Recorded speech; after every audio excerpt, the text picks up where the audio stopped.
بسم اللہ الرحمن الرحیم ایاک نعبد و ایاک نستعین۔ میرے پاکستانیوں، جب 70 کی دہائی میں جب میں کرکٹ کھیلتا تھا اور ہم یہاں پاکستانی سوچتے تھے کہ کون سا ملک ہے جو کہ مڈل ایسٹ کے اندر جدھر انسان جائے چھٹیوں کے لیے یا جس کی مثال دی جاتی تھی، تو آج آپ کو حیرت ہوگی سن کے کہ لوگ لبنان کی مثال دیتے تھے۔ آج دبئی کے لوگ بات کرتے ہیں کہ جی چھٹیوں کے لیے دبئی جانا ہے، تو 70 اور کافی دیر تک بلکہ 80 کی دہائی کی شروع میں سب بات کرتے تھے بیروت جانے کا۔ سب سے خوشحال علاقہ تھا، سارے مڈل ایسٹ سے، دبئی سے، یو اے ای سے، سعودی عربیہ سے سب لوگ بیروت کا سوچتے تھے کہ وہ ایک ایسی جگہ تھی جدھر لوگ جاتے تھے، خوشحالی تھی وہاں، ان کی جو سٹینڈرڈ آف لیونگ، ان کا جو پر کیپٹا انکم تھا، اوسط آمدنی، وہ سب سارے علاقے سے بہتر تھی۔ پھر کیا ہوا؟ آج لبنان دنیا میں غریب ترین ملک بن چکا ہے۔ آج 70% لبنان کی جو آبادی ہے وہ غربت کی لکیر سے نیچے چلی گئی ہے۔ آج لبنان کے اندر جو پیسے والے لوگ ہیں، جو پروفیشنلز ہیں، وہ ملک چھوڑ کے چلے گئے ہیں۔ آج لبنان کے اندر جو لوگ جو فیکٹریاں لگاتے تھے، جو انڈسٹری لگاتے تھے، وہ اپنا پیسہ باہر لے گئے اور دوسرے ملکوں میں چلے گئے ہیں۔ آج وہ آپ کو دبئی میں ملیں گے، آج ابوظہبی میں لبنان سے لوگ ملیں گے، آج وہ یورپ میں چلے گئے ہیں۔ لیکن لبنان چھوڑ کے وہ لوگ چلے گئے ہیں جو جا سکتے تھے، جو پیسے والے لوگ تھے، جو ہنر تھی جن کے پاس پروفیشن تھا، وہ چھوڑ کے تو چلے گئے۔ رہ کون گیا؟ وہ لوگ جو باہر نہیں جا سکتے، جو غریب لوگوں کو ویزا نہیں ملتا باہر جانے کا، وہ رہ گئے ہیں۔ اور آج ایک وہ ملک جو خوشحال تھا، آج وہ بالکل وہ ملک بن گیا جس کو لوگ چھوڑ کے جانا چاہتے ہیں۔ میں آج اپنے ملک کی بات کرتا ہوں۔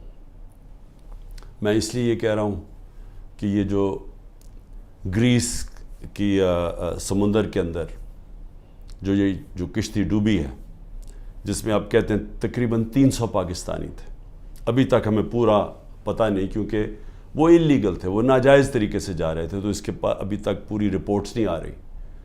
لیکن جو میں نے ابھی تک پڑھا وہ یہ کہ جو لوگ اس کشتی پہ تھے ان سے مغربی اخباروں نے انٹرویو لیا، ان کے جو لوگ بچے تھے یا جنہوں نے وہاں سے جو یہ آزاد کشمیر سے کئی لوگ گئے ہوئے تھے، تو جب ان کے انٹرویو میں پوچھا گیا، انہوں نے کہا امید ہی ہم کچھ نہیں تھی، ہمیں امید ہی نہیں تھی کہ ہم اپنی زندگی بہتر کر سکتے ہیں۔ اس لیے وہ ساروں نے کیا کیا؟ پیسہ جمع کیا، قرضے لیے، پیسہ جمع کیا، قرضے لیے، پھر ناجائز طریقے سے ان کو یہ کوشش تھی کہ کہیں کسی طرح ہم یورپ میں چلے جائیں، ملک چھوڑ کے کسی طرح نکل جائے، یہاں امید ختم ہو گئی تھی۔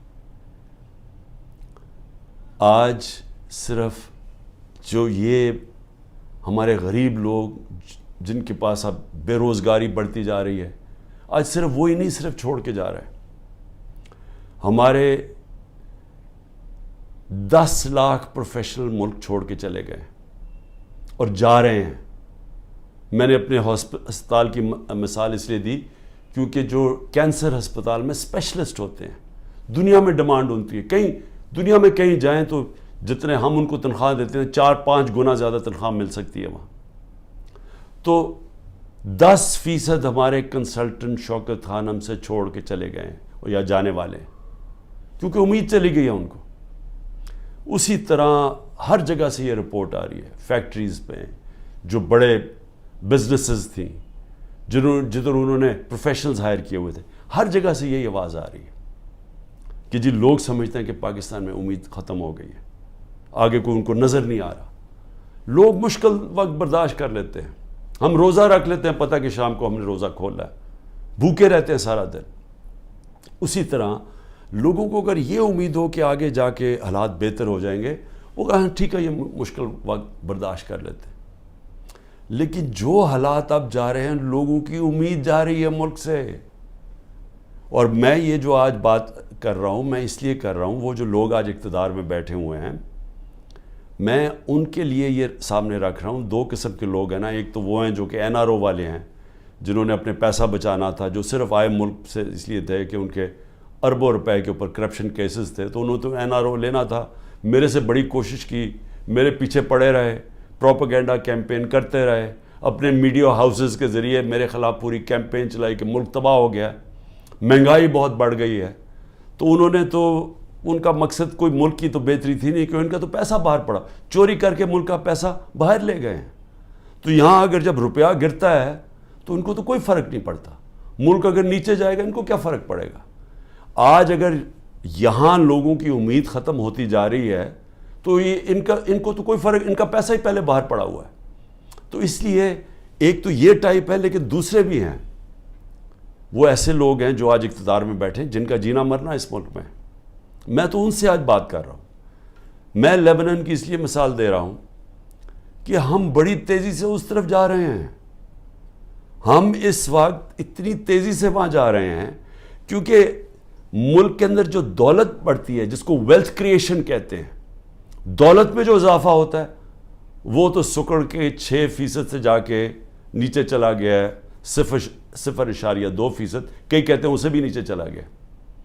جو انڈسٹری جس کی وجہ سے روزگار ملتا تھا لوگوں کو, انڈسٹری جو ایک ایسی چیز ہے جس کی وجہ سے ٹیکس بڑھتا ہے, کیونکہ دولت بنتی ہے اس میں سے ٹیکس بنتا ہے, ملک کی آمدنی بڑھتی ہے, اس میں سے ایکسپورٹس بڑھتی ہیں, تاکہ آپ جو یہاں ڈالرز ملک میں آئیں. وہ جو انڈسٹری تیزی سے بڑھ رہی تھی وہ انڈسٹری تو نیچے چلی گئی ہے. ٹیکسٹائل انڈسٹری جو سب سے بڑی ہماری, جس کی وجہ سے ڈالر ملک میں آتے ہیں, ابھی سینٹ ہیئرنگ کے اندر وہ ٹیکسٹائل انڈسٹری والے لوگوں نے سینٹ کے اندر جا کے بتایا ہے کہ 40% پاکستان کی ٹیکسٹائل انڈسٹری بند ہو چکی ہے.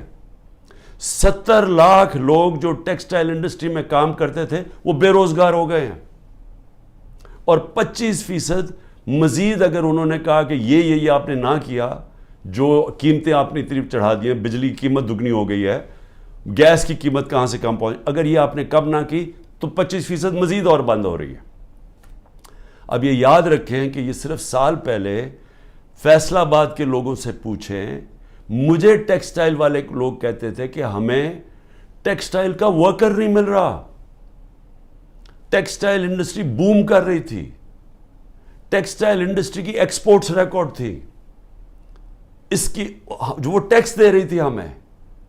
تو وہ 1 سال کے اندر یہ ملک کدھر سے کدھر گیا ہے کہ میں نے صرف یہ تو ٹیکسٹائل انڈسٹری جب گئی, ایکسپورٹس کم ہوئی, باقی بھی ایکسپورٹس جب کم ہوئی, جو ہمیں ڈالر میں بھیج رہے تھے ریمیٹنسز, جو ورکرز تھے, وہ 13% کم ہو گئی.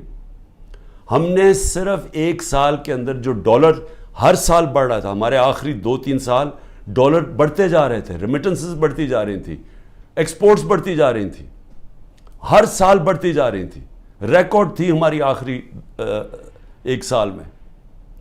وہ صرف جو ریمیٹنسز میں کمی ہوئی ہے اور جو ایکسپورٹس میں کمی ہوئی ہے وہ 7.1 ارب ڈالر ہوا ہے.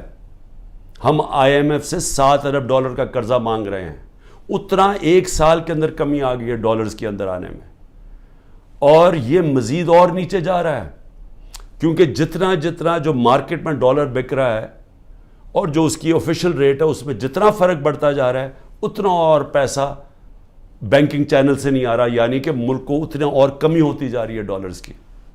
اور جس طرح ہماری انڈسٹری بند ہوتی جا رہی ہے, ڈی انڈسٹریلائز ہو رہا ہے, آگے بے روزگاری بھی بڑھتی جا رہی ہے, اور ہمارا ٹیکس بھی کم ہوتا جا رہا ہے, اور آگے جا کے جو ہمارا ایکسپورٹس جو ڈالرز آنے ہیں وہ مزید اور کم ہوتے جا رہے ہیں. تو ملک میں امید کیوں جا رہی ہے لوگوں کی؟ کیونکہ ان کے پاس اب کوئی راستہ ہی نہیں ہے اس کو چینج کرنے کا. جو کوئی بھی روڈ میپ ہوتا ہے کہ ہاں یہ کرائسس آ گیا, ایسے نکلنا کیسے ہے, سامنے تو ان کے پاس کوئی روڈ میپ ہی نہیں ہے. اوپر سے IMF کے ساتھ سمجھوتا نہیں ہوا. اب یہ بھی سمجھ لیں کہ IMF کے ساتھ سمجھوتے کا کیا مطلب ہے کہ IMF کہ اب ہمارے پاس ہم نے آگے ادائی کرنی ہے ہماری جو قرضوں کے اوپر قسطیں ہیں ڈالرز کی, اب وہ ہمارے پاس ہے ہی نہیں, اور اگر ہم نے ڈالرز نہ دیے تو ڈیفالٹ کر جائے گا. ڈیفالٹ کر گیا تو بھی پاکستان کی تاریخ میں 38% مہنگائی ہے, تاریخ میں سب سے زیادہ. انہوں نے جب پروپیگنڈا میرے خلاف کیا تھا سب نے مل کے, یہ NRO والوں نے اور ان کے ساتھ جو میڈیا ہاؤسز تھے, تو 12.4% تھی مہنگائی, آج 38% ہے. تو مہنگائی بھی بڑھ گئی ہے, بے روزگاری بھی بڑھ رہی ہے, ساتھ ساتھ امید بھی ختم ہو گئی ہے. یہاں سے لوگ باہر جا رہے ہیں, پروفیشنلز باہر جا رہے ہیں. جو ایک ملک کی ریڑھ کی ہڈی ہوتی ہے, جو ملک میں پروفیشنلز ہوتے ہیں, جب وہ چھوڑ کے چلے جائیں تو ملک آگے کیسے بڑھے گا؟ کس نے آ کے انڈسٹری لگانی ہے؟ اور جب روپیہ گرتا جا رہا ہے تو لوگ ڈالرز پکڑ کے بیٹھ گئے ہیں, سرمایہ کاری کس نے کرنی ہے؟ تو آگے تو کوئی امید ہی نہیں ہے. تو میں آج یہ سب سے پوچھ رہا ہوں, یہ جو ہمارے طاقت میں لوگ بیٹھے ہوئے ہیں, کیا ان کو نہیں نظر آ رہا ہے یہ کیا ہو رہا ہے؟ اور کیا ان کا تو مجھے سمجھ آتی ہے, یہ NRO والے یہ جو سارے مل کے بیٹھے ہوئے ہیں اپنی چوری بچانے جو آئے تھے, کیونکہ ان کا تو مقصد ہی صرف پیسہ بچانا ہے اپنا. لیکن جنہوں نے ملک کو بچانا ہے اور جن کے اوپر جن کا جینا مرنا اس ملک میں ہے, کیا ان کو نہیں نظر آ رہا یہ کیا ہو رہا ہے؟ اور یہ جو حربے استعمال کیے جا رہے ہیں, میں اب آگے یہ بھی سوال پوچھوں, کبھی تو ایک ہی پلان نظر آ رہا ہے. پلان یہ ہے کہ عمران خان کو راستہ کیسے روکنا اقتدار میں آنے سے, یہ بس پلان ہے. سارے اداروں کو لگایا ہوا ہے کہ عمران خان کو فیل کیسے کرنا ہے. سارے, چاہے FIA, نیب, اینٹی کرپشن,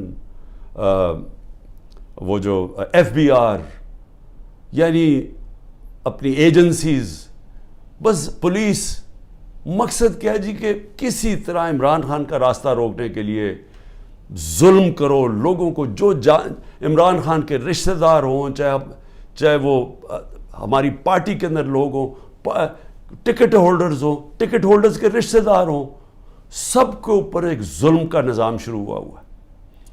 آڑ لی ہوئی ہے اس کی, یہ جو 9 مئی کی, جو ہم سب کہہ رہے ہیں کہ تحقیقات ہونی چاہیے جنہوں نے کیا ہے, اس کے اوپر کوئی انڈیپینڈنٹ انویسٹیگیشن نہیں کرنی.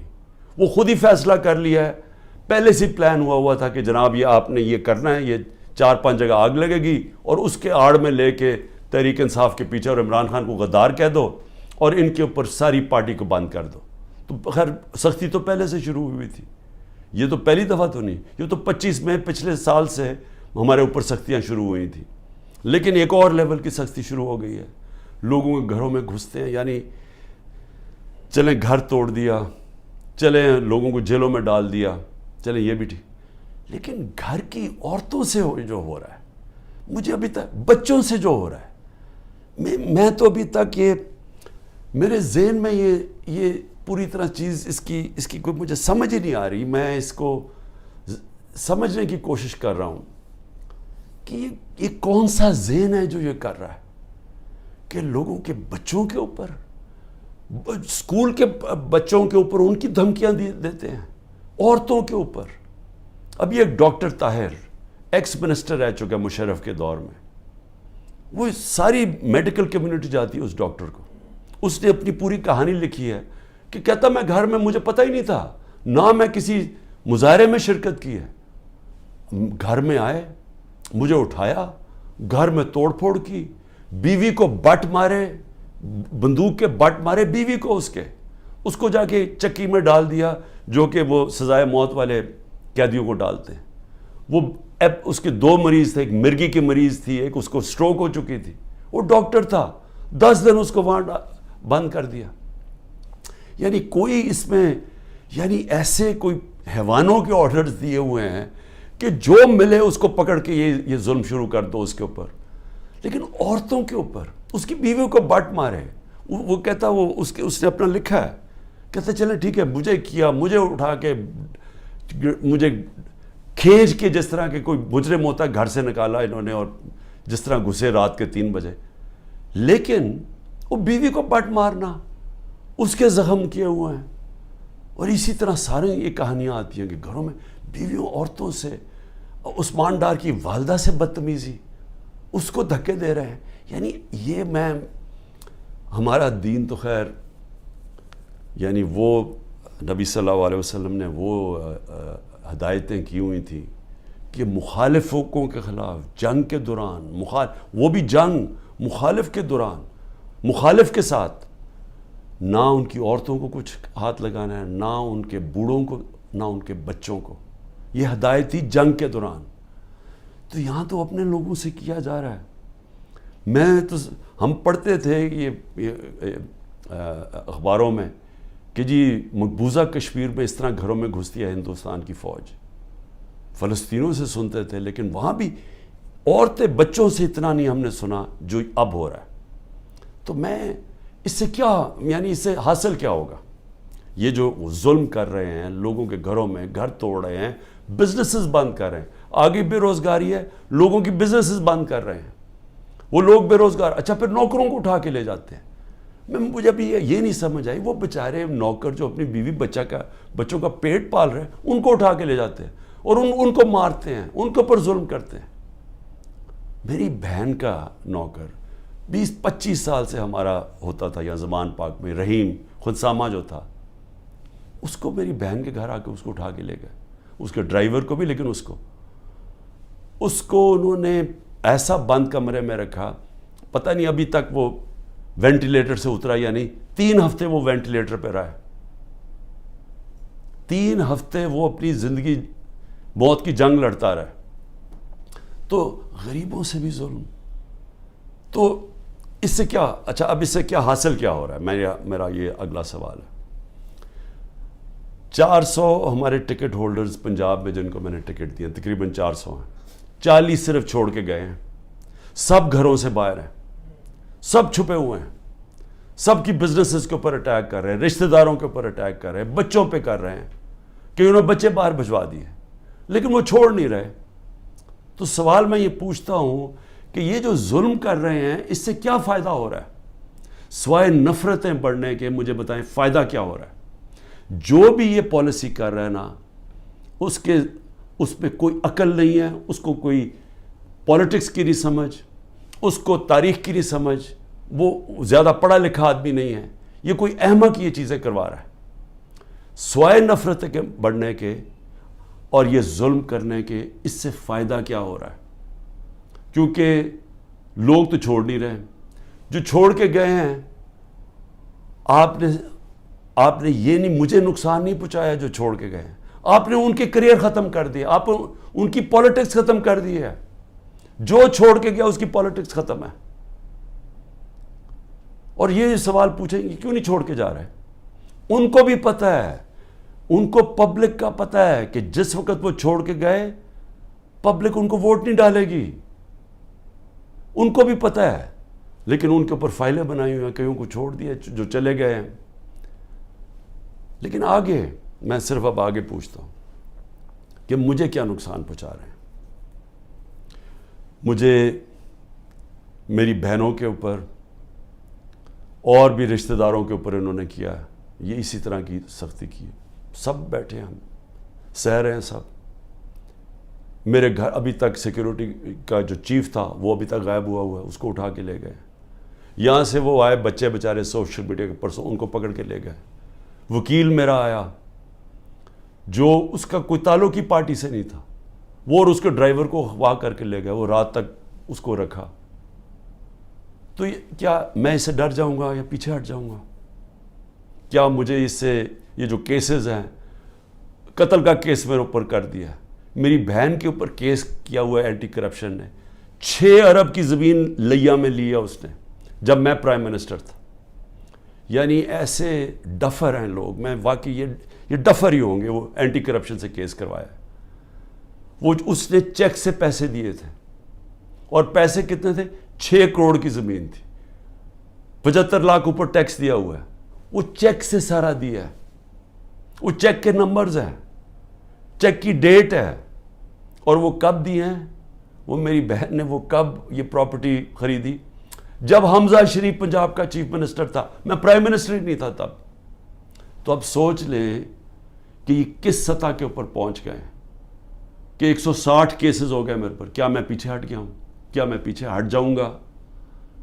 میں تیار بیٹھا ہوں.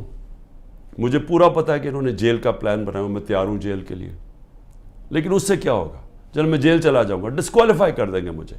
اتنے کیسز ہیں، کبھی بھی کر سکتے ہیں. اس سے کیا ہوگا؟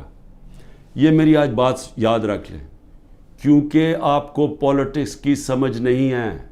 یہ پولیٹیکل انجینئرنگ بار بار فیل ہو چکی ہے. یہ جو آپ کرنے جا رہے ہیں، میری ذرا سن لیں بات. مجھے آپ ڈسکوالیفائی کریں گے، میں جیل میں ڈالو گے، تب بھی پی ٹی آئی جیتے گی. تحریک انصاف کا ووٹ بینک بڑھتا جا رہا ہے. یہ ظلم کی وجہ سے اور لوگ ہمارے ساتھ آ گئے ہیں. لوگ چھوڑ اس لیے نہیں رہے، لوگوں کو بھی پتہ ہے، نیچے سے پتہ ہے، پبلک ان کے ساتھ کھڑی ہے.